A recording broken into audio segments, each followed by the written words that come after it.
Today I want to talk to you about paper. And I have paper. I have two shelves. These down here are from slabs. Slabs of paper that I got at Michael's. And then these are just plain papers that I've picked up from Michael's or Hobby Lobby.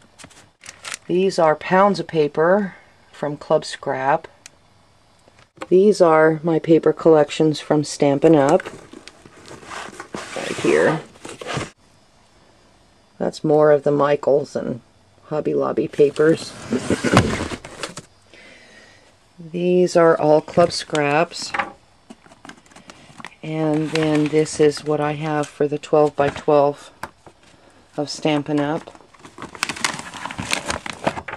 And this is some of the slab stuff yet from Michael's.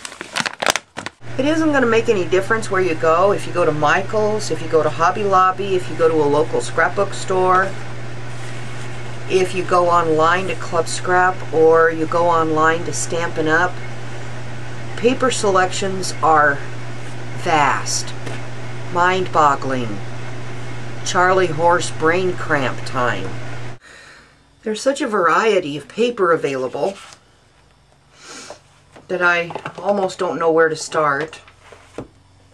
This is Stampin' Up's.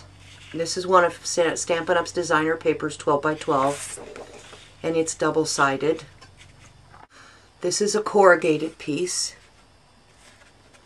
and it's called corrugated because it has these wavy things in it like it's been crimped. This is called mulberry paper. Close up in here. Mulberry paper is real thin. It's see-through.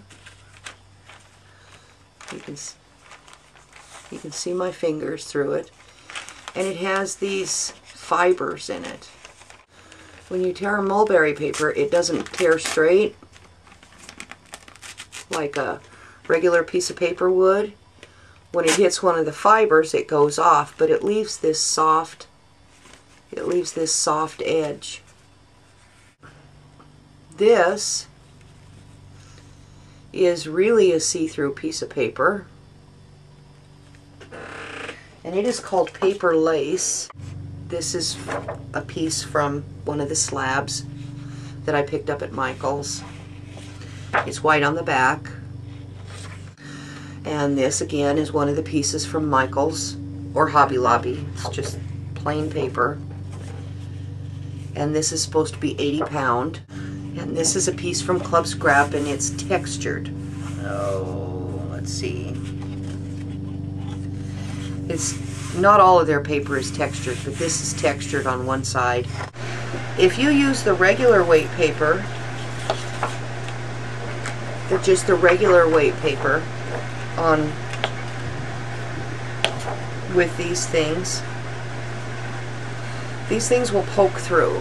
They'll poke holes in this paper and they'll tear it. Even this button with the shank, this will tear a hole through this thinner paper. Some real pretty items. I got these off eBay. And they have many pokey areas. So you need to have some paper with a heft. One of these papers that are more dense. Even things like these buttons with the little sticky back. Being in the scrapbook page, the previous pages, when they come together, they will push and indent into this paper eventually. So what you want, ideally what you want, is a heavier back paper.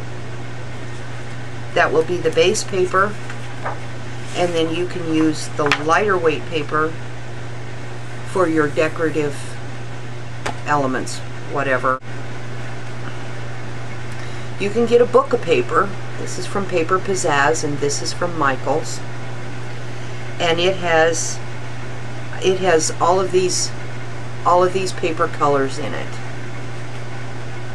And these are light colored papers. And Paper Pizzazz also has a collection. This one is black and white for black and white photos. This pack of paper has some kind of wild kinds of paper. And they have some little frame things, and they're white on the back. And they have some.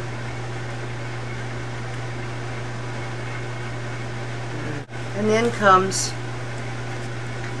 stacks, little stacks, and these are, I think, 8 by 8.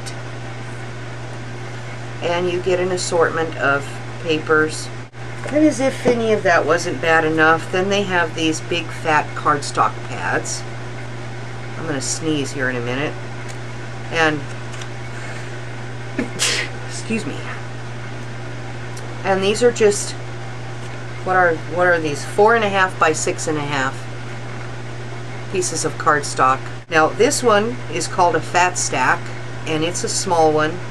And what size are these? These are about 3 3/4 by 3 3, a little bit bigger than 3 3/4 by 3 3/4. And they're also cardstock. But paper choices out there are mind-boggling. And even on the internet, you go to any of the sites that have paper available, and you'll be googly-eyed by the time you're done trying to figure out what you want.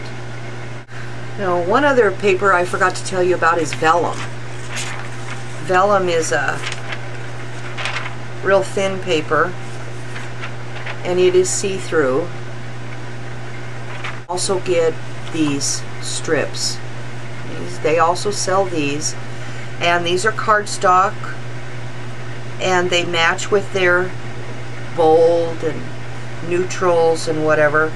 And these can be used as titles, title sheets at the top of your page or at the side, or you can cut it down and use it as a journaling page. Just remember, a heavier piece of cardstock